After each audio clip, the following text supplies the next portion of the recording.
தைரியமாகச் சொல் நீ மனிதன் தானா, மனிதன் தானா? இல்லை, நீதான் ஒரு மிருகம். இந்த மதுவில் விழும் நேரம் மனமும் நல்ல குணமும் உன் நினைவை விட்டு விலகும். நீதான் ஒரு மிருகம் இந்த மதுவில் விழும் நேரம். அற்புதமானவர்களே, எல்லோரையும் வணங்குகிறேன். இந்த அறச்சாலையில் இன்றைக்கி ஒரு முக்கியமான பகுதி பற்றி நம்ம ஆராய போகிறோம். என்னென்னா, இந்த பாட்டு நான் பாடினேன் பாருங்கள், ஒளி விளக்குன்னு சொல்லி புரட்சித் தலைவர் திரு எம்ஜிஆருடைய 100வது படம். அதில் வற்புறுத்தப்பட்டு அவர் வாயை திணிப்பாங்க. அவர் குடிச்சிட்டு வெளியே வரும்போது அவர் மனசாட்சி பாடுற மாதிரி ஒரு சூழல். அந்த சூழலில் அவர் மனசாட்சி கேட்கும், தைரியமாக சொல் நீ மனிதன் தானா? உடனே இவர் சொல்லுவார் இல்லை அப்படின்னுவார். அந்த அந்த அந்த போதையில் இருக்கிற அந்த எம்ஜிஆர் உடனே நீதான் ஒரு மிருகம் இந்த மதுவில் விழும் நேரம் மனமும் நல்ல குணமும் உன் நினைவை விட்டு விலகும் அப்படின்னு அற்புதமான பாட்டு அது. ஏன்னா இன்னைக்கு மதுவில் மனிதன் மட்டும் இங்கே மாளலை. இங்கே பார்த்தீங்கன்னா தமிழ்நாடே மதுவில் மயக்கத்தில் போயிடுச்சு. ஏற்கனவே கூட நான் நிறைய பகுதிகள் விட்டுருக்கேன். ஆனால் இன்றைக்கி இது ஒரு முக்கியமான பகுதி. ஏன்னா சமீபத்தில் நடந்த நிகழ்வுகளெல்லாம் பார்க்குற போது இது எங்கே போய் முடிய போகுதுன்னே தெரியல. ஏன்னா இப்போ 40 சீட்டு வாங்கிட்டாங்க நம்மளோட ஆளுங்கட்சி தமிழ்நாட்டில். அவங்ககிட்ட நீ இனிமேல் சொல்லி எதுவும் பேர போகிறதில்ல, நம்ம சொல்லி எதுவும் நடக்க போகிறதில்ல. ஆனால் பிரார்த்தனை தான் பண்ண முடியும் இறைவன்கிட்ட. பாருங்கள், போன மே மாதத்தில் ஒரு 3 நிகழ்வுகள் எனக்கு இந்த மாதிரி இந்த பதிவை பேசுகிறேன்னு தூண்டுச்சு. அதில் முதல் நிகழ்வு புனேவில் ஒரு வைஷால் அகர்வால்னு ஒரு பெரிய ரியல் எஸ்டேட் ஓனர். அவருடைய பையன் 17 வயசு பையன் +2ல் பாஸ் பண்ணியிருக்கான். அதிகாலை நேரம் தன்னுடைய பசங்களை, அதாவது 17 வயசு அந்த பையனுக்கு கூட இருக்கிற ஒரு 3-4 பசங்களை கூப்பிட்டு என்ன பண்ணியிருக்கான், 1 கோடி ரூபாய் காராக, அது ஜெர்மனுடைய கார், போஷாக எடுத்து சொன்னாங்க. அந்த காரில் அந்த பசங்களை கூட்டிகிட்டு என்ன பண்ணுறான், மதுவை குடிச்சிட்டு வரவையிலே குடிச்சிட்டே வரான். 200 கிலோமீட்டர் வேகத்தில் ஓட்டியிருக்காங்க அந்த காரை. ஓட்டி கொண்டு போய் வழியில் ஒரு மத்திய பிரதேசத்தை சேர்ந்த ஒரு 2 பேர், அனீஸ் அஜித் 2 பேர், ஒரு ஆணும் பெண்ணும் ஐடியில் வேலை செய்கிறாங்க. 2 பேர் மேலேயே ஏற்றி அவங்க ஸ்பாட்லேயே காலி. அதுக்கப்புறம் தாறுமாறாக ஓட்டி பிடிக்கப்பட்டிருக்காங்க. பிடித்த உடனே பாருங்கள், உடனே அவன் பெரிய பணக்காரன்றதால உடனே நீதிமன்றத்தில் ஒரு 15 நாள் நீ போக்குவரத்து காவல்துறை கூட இணங்கி பணிபுரியணும் அந்த பையன்.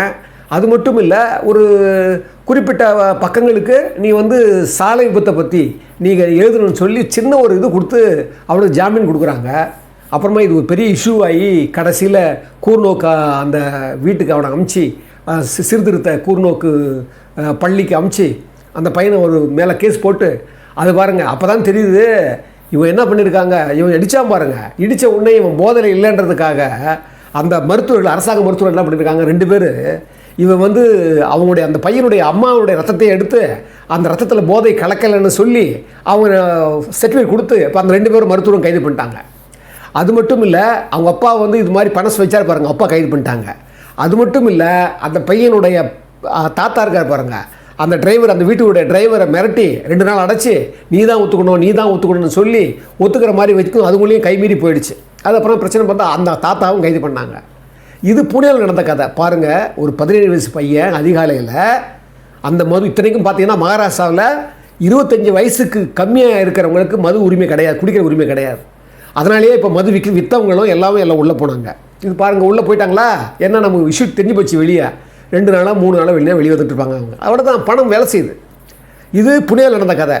இங்கே பாருங்கள், சென்ற அதே மே மாதம் 21ஆந்தேதியே நினைக்கிறேன், 19 21 இங்கே அசோக் நகரில் இங்கே அதே மாதிரி விஷாலி பாட்டீல்னு ஒரு 41 வயசு பெண்ணு அதே மாதிரி அதிகாலையில் அசோக் நகரில் யாரையும் அவங்க சொந்தக்காரை பார்க்க போயிருக்கு.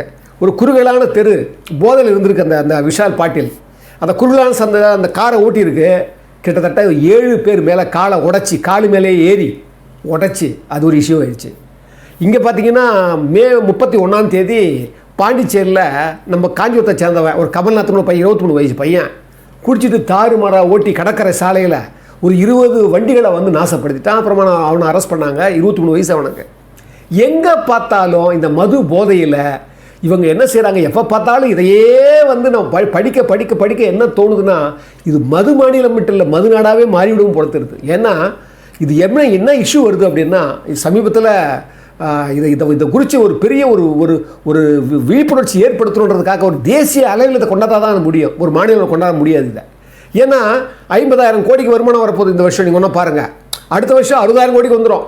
கிட்டத்தட்ட நான் ஏற்கனவே சொன்னேன், 32 பசங்களுக்கு துவக்கப்பள்ளியில் இருக்கிற பசங்களுக்கு அப்பா கிடையாது. அப்போ 32 விதவைகள், 35 விதவைகள் ஆகிறாங்க. 100க்கு 35 விதவைகள் இருக்கிறாங்க. என்ன ஆகும் இதில் பாருங்கள். தாயே குடிக்கிறதுக்கு பணம் கொடுக்கணும்னு தாயையே கொலை பண்ண எத்தனை மகன்களை பற்றி நம்ம பேசியிருக்கிறோம்.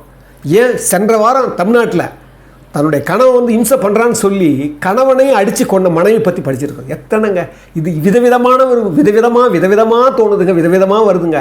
நம்ம ஆட்சியாளர்களுக்கு அப்படியே அவங்களுக்கு என்ன தெரியுங்களா, 40 சீட்டு வந்தால் போதுங்க, அவ்வளோதாங்க. அவங்களுக்கு என்ன வேணும், அவங்க கட்சிக்காரங்கள்லாம் வந்து எரிசாராய நடத்துகிறாங்க, அவங்களுக்கு போதும். வேதனையும் விரக்தியுமாக தாங்க இருக்குது. இது எப்படி இது உருப்பட போகுது? ஏன்னா ஈன்றால் பசி காண்பான் ஆயினும் செய்யற்க சான்றோர் பழிக்கும் வினை அப்படின்வார். கல்லூர் நான்மையை வைப்பார் ஐயா.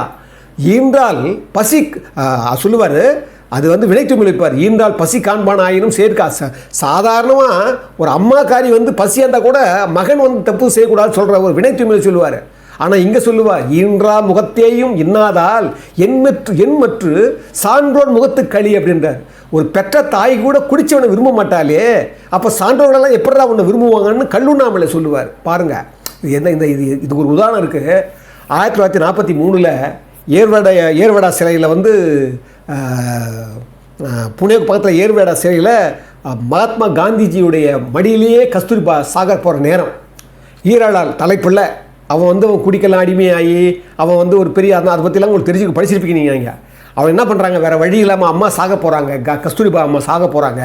அவளை அந்த பையனை கூட்டு வராங்க. கூட்டு வந்து ஈராளால் மது குடிச்சிருக்கிறான். மது குடித்த உடனே மகாத்மா காந்தி மடியில் இருக்காங்க அந்த அம்மா, கிட்டவே அணுக விடலையா. ஏன்னா அவன் குடிச்சிருக்கிறான், இன்னும் மோசமான வேதனை ஆகிடும் அந்த அம்மாவுக்கு தெரிஞ்சான்னு சொல்லி கிட்டவே விடலையா அந்த ஈராளால். உடனே அந்த அம்மா தலையிலே அடிச்சுக்கிறாங்க. ஏன் பிள்ளையா எனக்கு இப்படி ஒரு நிலைமை வரணுமா? மகாத்மா காந்திஜியினுடைய மகன் பாருங்கள், அவங்களுக்கே இந்த நிலைமை. ஈன்றால் முகத்தேயும் இன்னாதால்னா இருப்பாருங்க. எங்கே வந்து அந்த ஓமை எனக்கு தோணுது பாருங்கள். என்ன காரணம்னா, இந்த மதுவால் இந்த மாநிலம் சீரழிவுபட்டு இல்லைங்க, கலாச்சாரம் போயிடுச்சு, பண்பாடு போயிடுச்சு, அன்பு போயிடுச்சு, அறம் போயிடுச்சு, எல்லா சொக்கலாக போயிடுச்சுங்க. ஏன் பீகாரில் இப்போ 2016 நிதிஷ்குமார் வந்தார். அரசியல் பச்சோந்தி இப்போ கொஞ்சம் முன்னாலே கூட அவர் விமர்சிக்கப்பட்டார். 2016 வராரு. வந்த உடனே சொல்கிறார், மது விலக்கை கொண்டாந்து இன்றைக்கி என்ன 8 வருஷங்க. 8 வருஷத்தில் 8 லட்சம் பேருடைய மரணத்தை வந்து தவிர்த்துருக்காருங்க. 21 லட்சம் பேருக்கு 21 லட்சம் பேர்களுக்கு அவங்க வந்து அந்த குடிக்கிறது மீண்டிருக்கிறாங்க. கிட்டத்தட்ட அவங்க சொல்கிறாங்க ஒரு 18 லட்சம் பேர் வந்து பசங்க உடல் பருமனை வந்து தவிர்த்துருக்கிறாங்க. கிட்டத்தட்ட 24 லட்சம் குடும்ப வன்முறைகள் தவிர்த்துருக்கிறாங்க. என்னங்க அந்த புள்ளி வர சொல்லுது, அப்படியே அந்த நிதிஷ்குமாரை வணங்க தோணுதுங்க. அந்த அறம் பாருங்கள், இன்றைக்கி எல்லாம் மாறி வந்து இன்றைக்கி அவர் பாருங்கள், இன்றைக்கி கேபினெட்டில் நீ மினிஸ்டராக வரப்போகிறாரு, இன்றைக்கி ஒரு பெரிய கிங் மேக்கராக இருக்கிறார். அந்த தர்மம் காப்பாற்றுது பாருங்கள். ஒரு பீகார் நான் ஏன் சொல்கிறேன்னா, ஒரு குடும்ப வன்முறை இல்லை அங்கே பாருங்கள், அமைதி இருக்குது, மன நிம்மதி இருக்குது. 2வது பார்த்தீங்கன்னா சாலை விபத்தில் குறைஞ்சி போச்சு. என்னென்னமோ சொல்கிறாங்க. அந்த பீகாரை வணங்க தோணுதுங்க. தொழில் வளம் ரொம்ப குறைவாக இருக்குது, கல்வி அங்கே வந்து பெருசாக இல்லை பீகார் மாநிலத்தில், சுகாதாரம் பெருசாக இல்லை, மற்ற நுட்பங்களெல்லாம் பார்த்தா கூட ரொம்ப குறைவாக தான் இருக்குது. ஆனால் அந்த மாநிலத்திலேயே ஒரு நிதிஷ்குமார் மாதிரி ஒரு சரியான ஒரு நபர் முதல்ல மது விலக்கு கொண்டு வர்றாருன்னா இன்றைக்கி பார்த்தா கேட்க தித்திக்குதுங்க அந்த மாநிலம். நம்மெல்லாம் வணங்கணும், அதை பின்பற்றணுங்க. ஒரு முறை இதே இப்போ தான் 2 வருஷத்துக்கு முன்னாடி நினைக்கிறேன், ஒரு கள்ளச்சாராயம் சாப்பிட்டு வந்து கிட்டத்தட்ட ஒரு 100 பேர்கிட்ட வந்து இறந்துட்டாங்க. இறந்த உடனே அவங்களுக்கெல்லாம் வந்து அந்த இறந்ததுக்காக நிவாரணம் கேட்குறாங்க, கொடுக்க மாட்டேன்ட்டார் நிதிஷ்குமார். கோவப்படுறாரு சட்டசபையில். நான் ஏற்கனவே மது விலக்கு கொண்டு வந்திருக்கிறேன், இங்கே சட்டம் போட்டிருக்கிறேன், கள்ளச்சாராயம் சாப்பிட்டு செத்தவங்க நான் ஏன் கொடுக்கணும்? அதுக்கப்புறம் எல்லோரும் இவங்கெல்லாம் சேர்த்து ஏதோ கொடுக்கணும்னு சொல்லி எல்லாம் பண்ணி ஒரு இஷ்யூவாக்குனாங்க. இங்கே பாருங்கள், நம்ம தமிழ் நாடு என்ன பண்ணுது, தமிழ்நாடு அரசாங்கம் இங்கே வந்து கலாச்சாரம் செங்கல்பட்டு மாவட்டத்தில் கலாச்சாரம் சாப்பிட்டு செத்தவங்களுக்கு ஒவ்வொருத்தருக்கும் 10 லட்ச ரூபா கொடுத்தது இந்த கவர்மெண்ட்டு. பாருங்கள் என்ன அறம்ங்க இது என்ன அறம் சொல்ல முடியுமா?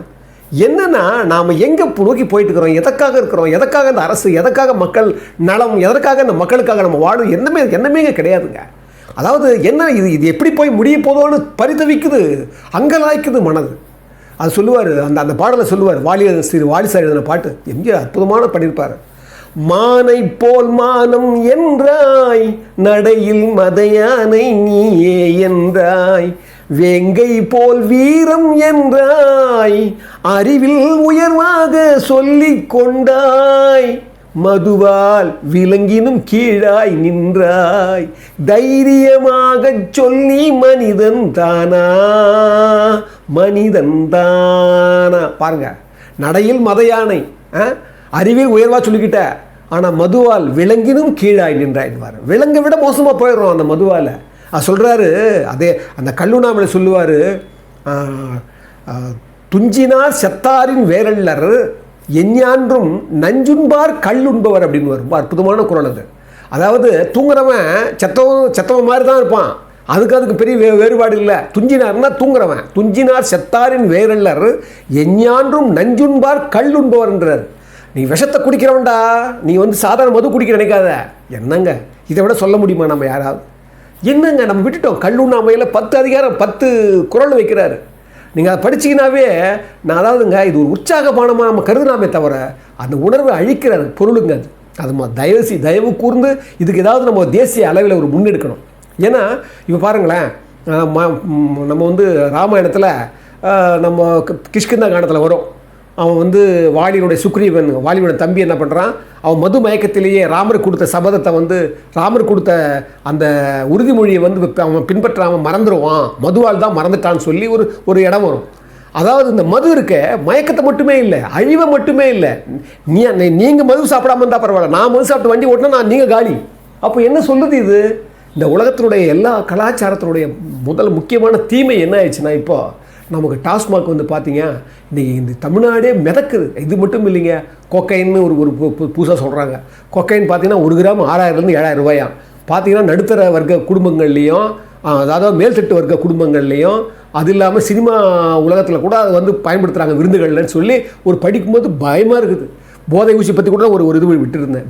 ரவுடிகளெல்லாம் போதை ஊசி அதை பிரச்சனை பண்ணி மெடிக்கல் ஷாப்பில் கூட கிடைக்குதுன்னு சொல்கிறாங்க. கஞ்சா பற்றி சொல்லவே தேவையில்லை. கஞ்சா பாருங்க, தேனி போடிநாயக்கனூர்லாம் அங்கே விளையுதுன்னு சொல்கிறாங்க. இங்கே பார்த்தா மும்பையும் குஜராத் துறைமுகம் தான் போதையுடைய பவுடர்லாம் அங்கே கடத்துறாங்கன்னு சொல்கிறாங்க. சென்ற வருடம் கூட தூத்துக்குடி மண்டபத்தில் ஒரு 99 கிலோ போதை இப்போ பிடிச்சாங்கன்னு சொல்லி படிச்சிருக்கோம். இது நடந்துக்கிட்டே இருக்குதுங்க. இது என்ன இந்த சமூகம் எப்படி திருந்த போகுது, இது எப்படி வருந்த போகுது? அதில் இது நான் என்ன சொல்ல வரேன், இதைத்தான் நம்ம இதை குறித்து நம்ம ஒரு கவனமாக ஒரு விழிப்புணர்ச்சியோட சமூகவியலாளர்கள் எல்லாம், இதை இறை இயலாளர்கள் எல்லாம், ஒரு ஆன்மீகவாதிகள் எல்லாம் இப்போவாவது இதில் ஒரு விழிப்புணர்ச்சி கொண்டு வந்தால் தான் நிச்சயமாக நம்ம அடுத்த தலைமுறைக்கு நம்ம எதாவது செய்ய முடியும். இல்லைனா பாருங்கள், பீகாரில் கொண்டு வந்திருக்கிறாங்க, நாம் ஏங்க கொண்டு வர முடியாது? மற்ற மாநிலங்கள் ஏங்க கொண்டு வர முடியாது? இது ஒரு தேசிய அளவில் இது ஒரு பொருளை ஆக்கி தேசிய அளவில் கொண்டு போனால் தான் நம்ம மதுவிலிருந்து மீள முடியுமே தவிர, இல்லைன்னா மதிமயங்கி இந்த நாகரிகமற்ற சமுதாயத்தில் மனிதனை விட கீழே போடும் சொல்லி இந்த அறச்சாலையில் நம்ம பிரார்த்தனை பண்ணுறது மட்டும் இல்லை, இறைவன்கிட்ட வேண்டது மட்டும் இல்லை, நாம் நம்மளால் முடிஞ்ச இந்த சமூக பிரஜையை உருவாக்கணும்னு சொல்லி இந்த அற்புதமான இந்த அறச்சாலையை உங்கள் முன் சமர்ப்பிக்கிறேன். அன்புடையவர்களே, அற்புதமான இந்த தமிழ் தீக்கு உங்கள் உதவியெல்லாம் ரொம்ப ரொம்ப அற்புதமாக எனக்கு தோணுது. அதே மாதிரி சில பேரெல்லாம் எனக்கு விசாரிக்கிறாங்க, கேட்குறாங்க, சில பேர் உதவி செஞ்சுருக்கிறாங்க. அந்த மாதிரி இதை நீங்கள் மேன்மேலும் இந்த நன்மையையும் தர்மத்தையும் சத்தியத்தையும் உண்மையையும் நம்ம இந்த உலகமெல்லாம் பரப்புறதுக்கு தான் இந்த தமிழ் தீ மாதிரி பரவணுன்றதுக்காக தான் இந்த தமிழ் தீயை நாங்கள் இயக்கிறோம். இந்த தமிழ் தீக்கு உங்களால் நீங்கள் நிறைய சப்ஸ்கிரைப் பண்ணியிருக்கீங்க, நிறைய ஷேர் பண்ணுங்கள், நல்ல கருத்துக்களை எல்லார்ட்டும் ஷேர் பண்ணுங்கள். இதுதான் ரொம்ப முக்கியமானது. முடிந்தால் கமெண்ட்ஸ் போடுங்க. அது மட்டும் இல்லைங்க, நீங்கள் உங்களுக்கு உதவக்கூடிய நிலையில் இருந்தீங்கன்னா, அந்த எண்ணம் இருந்ததுன்னா நீங்கள் நிச்சயமாக இதுக்கு உதவுங்க. உங்கள் சிறிய உதவியாக இருந்தால் கூட எங்களுக்கு பெரிய உதவியாக இருக்குது. ஏன்னா நாங்கள் இது நாங்கள் நிச்சயமாக ஒரு பணத்துக்காக இதை ஆரம்பிக்கவே இல்லை. இது வரைக்கும் நான் ஒரு 350 வீடியோ மேலே நான் பகிர்ந்துருக்கிறேன். எல்லாமே நம்மளோட சமூகம், நம்முடைய நாடு, நம்ம தேசம், நம்மளோட உலகத்தில் இருக்கிற எல்லா மக்களும் ஓர் இனம்ன்ற நினைக்கிற நினைப்போட தான் நான் இதை உங்களுக்கு பகிர்ந்துக்கிறேன். எனவே உங்களால் முடிந்தால் நிச்சயமாக அந்த உதவி ஏற்றுக்க தயாராக இருக்கிறேன்.